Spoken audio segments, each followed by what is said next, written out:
और देश प्रदेश में सबसे पहले बात आंध्र प्रदेश की, जहां के तिरुपति से एक दिल दहला देने वाला मामला सामने आया है। एक पति ने अपनी ही पत्नी की हत्या कर शव को सूटकेस में डालकर सरकारी अस्पताल के कंपाउंड में फेंक दिया। इतना ही नहीं, पति ने लाश की पहचान छुपाने के लिए सूटकेस पर पेट्रोल डालकर आग भी लगा दी। आरोपी पति ने अपने परिवार को ये बताया कि उसकी पत्नी डेल्टा प्लस वेरिएंट से संक्रमित थी, जिसके कारण उसकी मौत हो गई और अस्पताल की तरफ से अंतिम संस्कार भी कर दिया गया। लेकिन जब अस्पताल में जला हुआ शव मिला तब पुलिस ने जांच शुरू की और उसके बाद सीसीटीवी फुटेज की मदद से आरोपी पति को पुलिस ने अब गिरफ्तार कर लिया है। इस पूरे मामले पर ज्यादा जानकारी दे रही हैं हमारी संवाददाता उमा सुधीर। भुवनेश्वरी और श्रीकांत रेड्डी ने करीब 2.5 साल पहले शादी की थी। दोनों आम किसी भी शादीशुदा जोड़ी की तरह ही दिखे होंगे। दोनों ही इंजीनियर थे और भुवनेश्वरी काम कर रही थी कॉग्निजेंट, जो हैदराबाद बेस था। लेकिन तिरुपति में वो लोग शिफ्ट कर गए थे क्योंकि वर्क फ्रॉम होम का ऑप्शन अभी दिया गया था कोविड के दौरान। कहा यह बताया जा रहा है कि श्रीकांत रेड्डी को कोई जॉब नहीं थी पिछले कुछ महीनों से और वो एक ऑनलाइन एंटी करप्शन एक ग्रुप फाउंडर थे और उसी काम में व्यस्त थे। सीक्वेंस ऑफ इवेंट्स ये है कि पिछले एक हफ्ते से पहले तिरुपति पुलिस को एक लाश मिली, पूरी तरह से जली हुई। सिर्फ उसका जो स्कल और कुछ बोन्स बचे हुए थे और लग रहा था कि उसको एक सूटकेस में डालकर जला दिया गया है। और तब उनको समझ में नहीं आ रहा था कि ये कौन हो सकता है, लेकिन इन्वेस्टिगेशन और सीसीटीवी फुटेज देखने के बाद ये लगने लगा उनको कि शायद ये भुवनेश्वरी है जो 26-27 साल की हैं। उनके इन्वेस्टिगेशन के दौरान ये भी पता चला कि श्रीकांत रेड्डी एक बहुत बड़ा लाल रंग का सूटकेस लेके आए थे रिलायंस मार्ट से और जब लेके जा रहे थे अंदर अपार्टमेंट के अंदर तो खाली थी और उसके बाद एक भारी सा सूटकेस वो ले जा रहे थे। और इस पूरे दौरान सीसीटीवी में दिखता है कि वो अपने बच्चे को एक हाथ में लिए उस सूटकेस को ले जा रहे थे।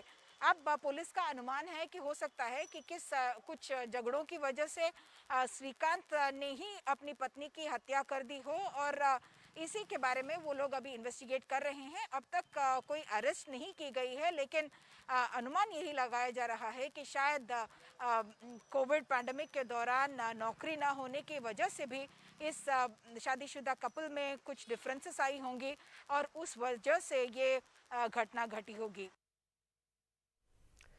छत्तीसगढ़ के बस्तर के पोरदेम के जंगल में डीआरजी जवानों ने 5 लाख के इनामी नक्सली संतोष मरकाम को मुठभेड़ में मार गिराने का दावा किया, लेकिन बस्तर संभाग के जिलों में स्थानीय लोग इस दावे पर सवाल उठाने लगे हैं।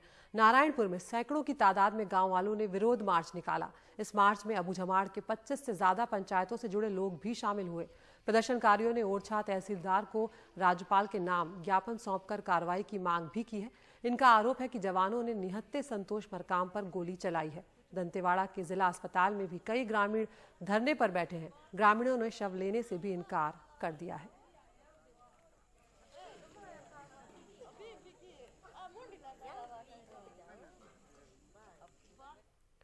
और अब बात भोपाल की, जहां पर गैस त्रासदी ने कई परिवारों को उजाड़ दिया। सालों बाद सरकार ने गैस त्रासदी में विधवा हुई महिलाओं की पेंशन छीन ली है। पेट भरने के लिए इनमें से कई बुजुर्ग औरतें भीख मांगने तक को मजबूर हो गई हैं। सरकार ने कई बार आश्वासन दिए, लेकिन अब तक पूरे नहीं किए। दिसंबर 2019 से पेंशन बंद है। कांग्रेस की सरकार ने बंद की तो बीजेपी ने शुरू करने का आश्वासन दिया, लेकिन हर स्तर पर आवेदन के बावजूद कोई सुनवाई अब तक नहीं हो रही है।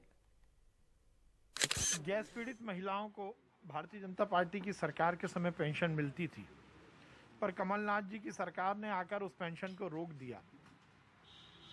ये पूरा प्रकरण हम दिखवा रहे हैं और हम कोशिश करेंगे कि ये पेंशन फिर से शुरू हो। देखिए, हमारी सरकार ने कल्याणी बहनों को, जो विधवा बहनें हैं गैस कांड की, उनको 1000 रुपये पेंशन शुरू की थी, पर कांग्रेस ने उस पर, जो 15 महीने की सरकार थी, उन्होंने उस पर रोक लगाई है और केंद्र सरकार से उसका कोई कम्युनिकेशन स्थापित नहीं किया। लेकिन सबसे महत्वपूर्ण बात है, अभी तक तो केंद्र सरकार के पैसे से बजट में मिलती थी पेंशन, पर माननीय मुख्यमंत्री जी की सहृदयता है, संवेदनशीलता है कि स्टेट बजट से हम अब ये प्रावधान कर रहे हैं। 18 महीने में मंत्री जी ने 3 बार हमारे कैमरे पर गैस पीड़ित विधवाओं की पेंशन शुरू करने का वायदा किया। कांग्रेस को जमकर कोसा, लेकिन पेंशन अब तक शुरू नहीं हुई।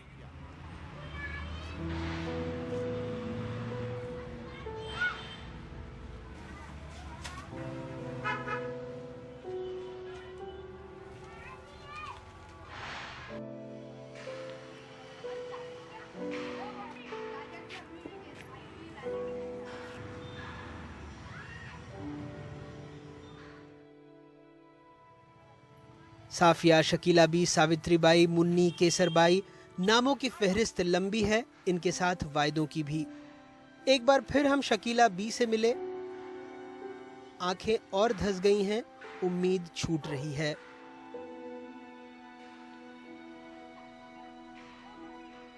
हमारे को 2 साल हो गए, अभी तक पैसे नहीं मिले हमारे को। कहते हैं नहीं आया पैसे, बंद हो गया और कोई सहायता नहीं है। जाते हैं तो भगा देते हैं। झूठ बोल रही है सरकार, उनका पेट भरा, रोड बना दिया, ये फुहारे लगा दिया, पर गरीब के आगे कोई पैसा नहीं आ रहा है।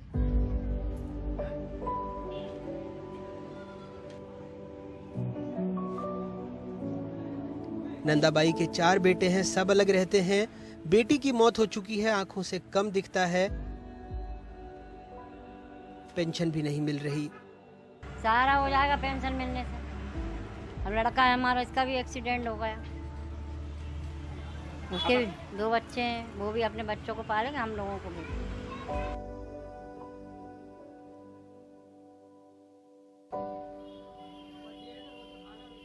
दो 2010 में केंद्र में मंत्री स्तरीय समिति की सिफारिशों पर भोपाल गैस त्रासदी राहत एवं पुनर्वास विभाग ने गैस पीड़ित विधवाओं को पेंशन देने का फैसला किया था।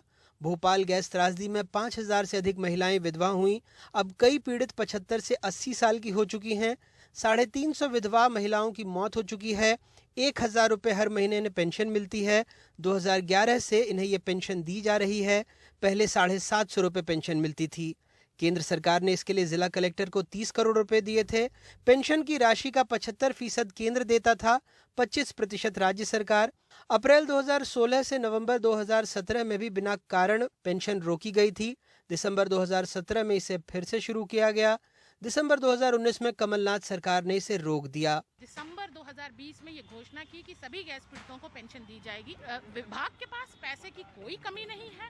ये बात पूरी तरह से कैबिनेट में भी पास हो गई कि हुई। आज भी वो 5000 महिलाएं बिना पेंशन के अपनी जीवन यापन कर रही हैं, बहुत मुश्किल से। 10 साल पहले इन महिलाओं को बहनें बनाए थे, राखियां बंधवाई थी, बड़ी बड़ी घोषणाएं की थी, और आज जब लगभग 2 साल से उनकी पेंशन बंद है तो इस पे कोई त्वरित कार्रवाई नहीं की जा रही है। गैस राहत मंत्री फिर कांग्रेस को कोस रहे हैं, वायदा कर रहे हैं पेंशन मिलेगी। देखिए, हमारे सरकार का ही निर्णय है कि हम जो हमारी गैस पीड़ित महिलाएं हैं, जो कल्याणी हैं, जिनका सुहाग गैस कांड के समय उजड़ गया, उनको हम 1000 रुपये पेंशन देंगे।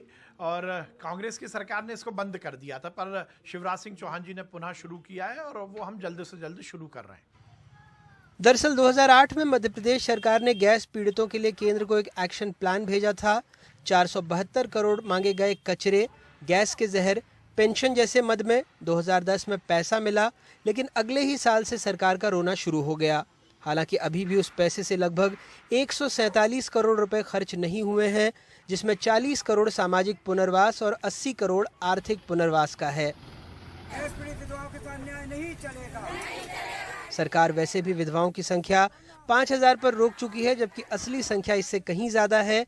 कई स्तरों पर ये बुजुर्ग विरोध कर चुके हैं, लेकिन सुनवाई कहीं नहीं।